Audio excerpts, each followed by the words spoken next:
Hello friends, welcome to Inatta Foods. இன்றைக்கி இனட்டா ஃபுட்ஸில் பார்த்தீங்கன்னா நம்ம பன்னீரை வச்சு ரெஸ்டாரண்ட் ஸ்டைலில் சுவையாக கிடைக்கக்கூடிய பன்னீர் மசாலா கிரேவி தான் இன்றைக்கி நம்ம செய்ய போகிறோம். இது ரெஸ்டாரண்ட்டில் கிடைக்கக்கூடிய அதே டேஸ்ட்டில் இருக்கும். நான் சொல்கிற ஸ்டெப் படி ஃபாலோ பண்ணி உங்கள் வீட்டில் ட்ரை பண்ணுங்கள். வாங்க இந்த ரெசிபி நம்ம எப்படி செய்கிறதுன்னு வீடியோக்குள்ளே போய் பார்க்கலாம். இந்த ரெசிபி நம்ம செய்கிறதுக்கு ஃபஸ்ட்டு ஒரு மிக்ஸி ஜாரில் 5 சில் தேங்காய், 10 முந்திரி, 1 டேபிள் ஸ்பூன் சோம்பு, இது எல்லாத்தையும் மிக்ஸி ஜாரில் விட்டு கொஞ்சமாக தண்ணி விட்டு அரைச்சி எடுத்துக்கலாம். ஃபஸ்ட்டு 1 டேபிள் ஸ்பூன் சோம்பு விட்டுக்கலாம். அப்புறமா ஒரு 15 முந்திரி, ஒரு 5 சில் தேங்காவை சின்ன சின்னதாக நறுக்கி எடுத்து வச்சுருக்கேன். அதையும் விட்டுட்டு கொஞ்சமாக தண்ணி விட்டு நல்லா இந்த மாதிரி ஸ்மூத் பேஸ்ட்டாக அரைச்சி எடுத்துகிட்டு வந்தாச்சு. ஒரு அகலமான பேன் எடுத்துக்கலாம். அதில் 4 டேபிள் ஸ்பூன் அளவுக்கு எண்ணெய் சேர்த்துக்கலாம். நம்ம விட்டுருக்க எண்ணெய் நல்லா காஞ்சி வரட்டும். நம்ம இன்றைக்கி செய்யக்கூடிய ரெசிபி பார்த்திங்கன்னா இட்லி, தோசை, பரோட்டா, சப்பாத்தி இது எல்லாத்துக்குமே சூப்பரான காம்பினேஷனாக இருக்கும். நம்ம விட்டுருக்க எண்ணெய் காஞ்சதும் அதில் 1/2 டேபிள் ஸ்பூன் மிளகாய்த்தூள், 1/4 டேபிள் ஸ்பூன் மஞ்சத்தூள், 1/4 டேபிள் ஸ்பூன் உப்பு விட்டு எண்ணெயில் லைட்டாக கலந்து கொடுத்துக்கலாம். அடுப்பு மிதமான தீயிலே இருக்கட்டும், ஹை ஃப்ளேமில் வச்சிட வேண்டாம். இப்போ நம்ம 200 கிராம் பன்னீர் துண்டுகளை இந்த எண்ணெயில் விட்டுக்கலாம். எண்ணெயில் விட்டு ஒரு 2 மினிட்ஸ்க்கு நல்லா வதக்கி கொடுத்துக்கலாம். நம்ம மசாலாக்கள் எல்லாமே இந்த பன்னீரில் இறங்கணும். நம்ம பன்னீரும் லைட்டாக ரோஸ்ட் ஆகணும். ஒரு 2 மினிட்ஸ்க்கு கலந்து கொடுத்துக்கலாம். அடுப்பை ஹை ஃப்ளேமில் வச்சிட வேணாம், மசாலாக்கெலாம் கரிஞ்சிடும். அதனால் நம்ம அடுப்பை லோ ஃப்ளேம்லேயே வச்சே செய்யலாம். 2 மினிட்ஸ்க்கு இந்த மாதிரி பொறுமையாக கலந்து கொடுத்துக்கலாம். இந்த மாதிரி பன்னீரை கலந்து கொடுக்கும் போது நம்ம பன்னீர் பார்த்திங்கன்னா ரொம்ப சாஃப்டாக இருக்கும். அதுக்காக தான் அப்படி செய்கிறோம். கலந்து கொடுத்துக்கலாம். 2 மினிட்ஸ் இருக்கட்டும். இப்போ நம்ம பன்னீர் எல்லாம் நல்லா வதங்கி வந்துருச்சு. உங்களுக்கு எடுத்து காட்டுறேன் பாருங்கள். நல்லா எண்ணெயில் வடித்து எடுத்துடலாம். எண்ணெய் எதுவுமே இல்லாமல் பார்த்துக்கோங்க. நல்லா எண்ணெயெல்லாம் வடித்து ஒரு பிளேட்டுக்கு நம்ம பன்னீர் எல்லாத்தையும் மாற்றிக்கலாம். மசாலாக்கள் எல்லாமே நல்லா இறங்கியிருக்கான்னு பார்த்துக்கோங்க. 2 மினிட்ஸ் போதுமானது. எண்ணெயெல்லாம் வடித்து எல்லா பன்னீரும் எடுத்தாச்சு. இருக்கட்டும். இப்போ நம்ம இதே எண்ணெயில் ஒரு பச்சை மிளகாய் நடுவில் லைட்டாக கீறு விட்டு சேர்த்துருக்கேன். இதோட ஒரு கைப்பிடி அளவுக்கு கருவேப்பிலை சேர்த்துக்கலாம். விட்டு லைட்டாக கலந்து கொடுத்துக்கலாம். நம்ம விட்டுருக்க கருவேப்பிலை எண்ணெயில் பொரிஞ்சு வரட்டும். இதோட 1/2 டேபிள் ஸ்பூன் அளவுக்கு சீரகம் சேர்த்துக்கலாம். விட்டு எண்ணெயில் பொரிஞ்சு வரட்டும். நம்ம விட்டுருக்க கலவைகள்லாம் பொரிஞ்சிருச்சு. இப்போ நம்ம அதில் 2 வெங்காயத்தை விட்டுக்கலாம். நான் வெங்காயத்தை மிக்சியில் ஒரு பல்ஸ் போட்டு விட்டுருக்கேன். உங்களுக்கு மிக்சியில் போட விருப்பம் இல்லைன்னா எந்த அளவுக்கு சின்ன சின்னதாக சாப் பண்ண முடியுமோ அந்த அளவுக்கு சின்ன சின்னதாக சாப் பண்ணி சேர்த்துக்கோங்க. உங்களுக்கு ஃபாஸ்ட்டாக செய்கிறதா இருந்தால் மிக்சியில் ஒரு பல்ஸ் போட்டு எடுத்துக்கோங்க. நம்ம விட்டுருக்க வெங்காயம் நல்லா வதங்கட்டும். ஏன் இந்த மாதிரி விடுறோம் அப்படின்னா நம்ம பன்னீர் கிரேவி சாப்பிடும் போது வெங்காயம் எதுவும் தட்டுப்படக்கூடாது அதிகமாக, அதுக்காக தான் அப்படி செய்கிறோம். இப்போ நம்ம விட்டுருக்க வெங்காயம் வதங்கிடுச்சு. இதோட 1 டேபிள் ஸ்பூன் அளவுக்கு இஞ்சி பூண்டு விழுது சேர்த்துக்கலாம். இஞ்சி பூண்டு விழுதையும் இந்த எண்ணெய் கலவையில் விட்டு நல்லா கலந்து கொடுத்துக்கலாம். இஞ்சி பூண்டு பேஸ்ட்டோட பச்சை வாசம் போகிற அளவுக்கு நல்லா கலந்து கொடுத்துக்கோங்க. வெங்காயத்தை எந்த அளவுக்கு உங்களால் சின்ன சின்னதாக பொடியாக நறுக்க முடியுமோ அந்த அளவுக்கு பொடியாக கூட நறுக்கி நீங்கள் ஆட் பண்ணிக்கலாம். டைம் இல்லாதவங்க மிக்சியில் ஜஸ்ட் ஒரு பல்ஸ் போட்டு ஆட் பண்ணிக்கலாம். இப்போ இதோட நான் 2 மீடியம் சைஸ் தக்காளி இந்த மாதிரி பேஸ்ட்டாக அரைச்சி சேர்த்துக்கிறேன். தண்ணி எதுவும் ஆட் பண்ண வேண்டாம். மிக்சியில் இந்த மாதிரி பேஸ்ட்டாக அரைச்சி விட்டுக்கலாம். இந்த மாதிரி செய்யும் போது நம்மளோட வெங்காயம் தக்காளி எல்லாமே சீக்கிரமாக வதங்கி வந்துடும். அதே சமயம் நம்ம சாப்பிடும் போது வாயில் தட்டுப்படாது. இதே நல்ல எண்ணெயில் கலந்து கொடுத்துக்கலாம். அடுப்பை மீடியம் ஃப்ளேமில் வச்சு செய்யுங்க, ஹை ஃப்ளேமில் வச்சிட வேண்டாம். வதங்கட்டும். எந்த அளவுக்கு வதங்கணும்னா நல்லா எண்ணெயெல்லாம் பிரிஞ்சு வரணும், அந்த அளவுக்கு நம்ம வதக்கி கொடுக்கணும். இது ஒரு 2 மினிட்ஸ்க்கு நம்ம வதக்கி கொடுத்துக்கலாம். ஒரு லிட்டு போட்டு க்ளோஸ் பண்ணிக்கலாம். வேகட்டும். ஒரு 2 மினிட்ஸ்க்கு அப்புறம் நம்ம ஓப்பன் பண்ணி பார்க்கலாம். அடுப்பு மீடியம் ஃப்ளேம்லேயே இருக்கட்டும்.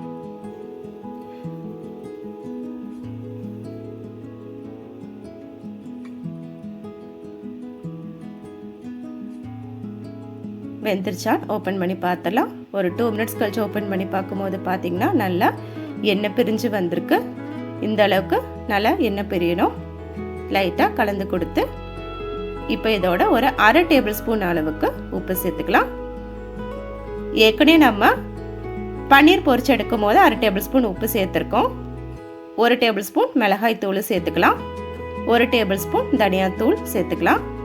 நம்ம ஆல்ரெடி பன்னீர் வதக்கும் போது மிளகாய் தூளும் உப்பு சேர்த்துருக்கோம். அதனால் உங்கள் காரத்துக்கு தகுந்தப்பல கூட்டியை குறைச்சி சேர்த்துக்கோங்க. இப்போ நம்ம இந்த மசாலாக்கள் எல்லாத்தையும் இந்த எண்ணெயில் நல்லா கலந்து கொடுத்துக்கலாம். மசாலாக்களோட பச்சை வாசம் போகிற அளவுக்கு கலந்து கொடுத்துக்கோங்க. இது ஒரு 2 மினிட்ஸ்க்கு வதக்கி கொடுத்துக்கலாம். வதங்கட்டும். இப்போ இதில் நம்ம அரைச்சி வச்சிருக்க இந்த தேங்காய் பேஸ்ட்டை இதில் விட்டுக்கலாம். தேங்காய் பேஸ்ட்டு நல்லா ஃபைனாக அரைச்சி ஸ்மூத்தாக எடுத்துக்கணும். கொரகொரப்பாக எடுக்கக்கூடாது. நல்லா ஸ்மூத்தாக இருக்கணும். இந்த மாதிரி கலந்து கொடுத்துக்கலாம்.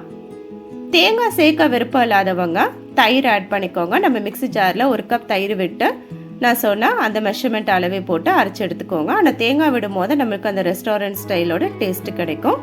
இப்போ நான் 1 கப் அளவுக்கு தண்ணி விட்டு மிக்ஸி ஜாரில் அலசி எடுத்து தான் விட்டுருக்கேன். 1 கப் அளவுக்கு தண்ணி விட்டால் போதும். நல்லா கலந்து கொடுத்துக்கலாம். உங்களுக்கு தேங்காய் போட விருப்பம் இல்லைன்னா அதுக்கு பதிலாக 1 கப் அளவுக்கு தயிர் சேர்த்துக்கோங்க. 1 கப் அளவுக்கு தயிரும் 15 முந்திரி பருப்பு 1 டேபிள் ஸ்பூன் சோம்பு சேர்த்து கூட அரைச்சி எடுத்துக்கலாம். நல்லா கலந்து கொடுத்து ஒரு லிட்டு போட்டு இப்போ க்ளோஸ் பண்ணிக்கலாம். அடுப்பு மீடியம் ஃப்ளேமில் வச்சு ஒரு 3 மினிட்ஸ்க்கு வேக விடலாம்.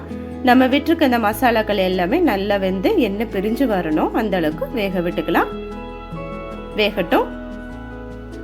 நல்லா கொதிச்சு வந்துட்டு இருக்கு. இடையில ஒரு தாட்டி இப்படி கலந்து கொடுத்துக்கலாம். நல்லா கெட்டி ஆயிட்டு இருக்கு. இன்னும் கொஞ்சம் வேகணும். லைட்டாக இடையில எப்படி லைட்டாக கலந்து கொடுத்துக்கலாம். ஒரு 3 to 5 மினிட்ஸ் நீங்கள் வேக விடணும்.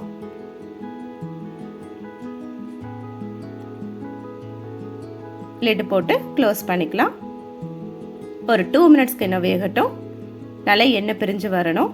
எங்களுடைய இனாட்டா ஃபுட் சேனலில் பார்த்தீங்கன்னா நிறைய veg non veg recipes, sweet recipes, biryani recipes எல்லாமே அப்லோட் பண்ணியிருக்கோம். விருப்பப்படுறவங்க நீங்கள் செக் பண்ணி பார்த்துக்கோங்க.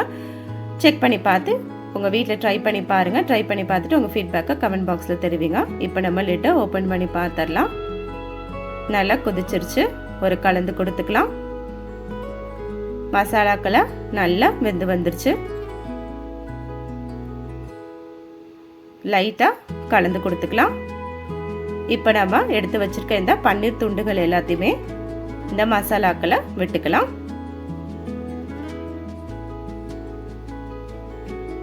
விட்டு நல்ல மசாலாக்கள் எல்லாமே இறங்குற அளவுக்கு ஒரு கலந்து கொடுத்துக்கலாம்.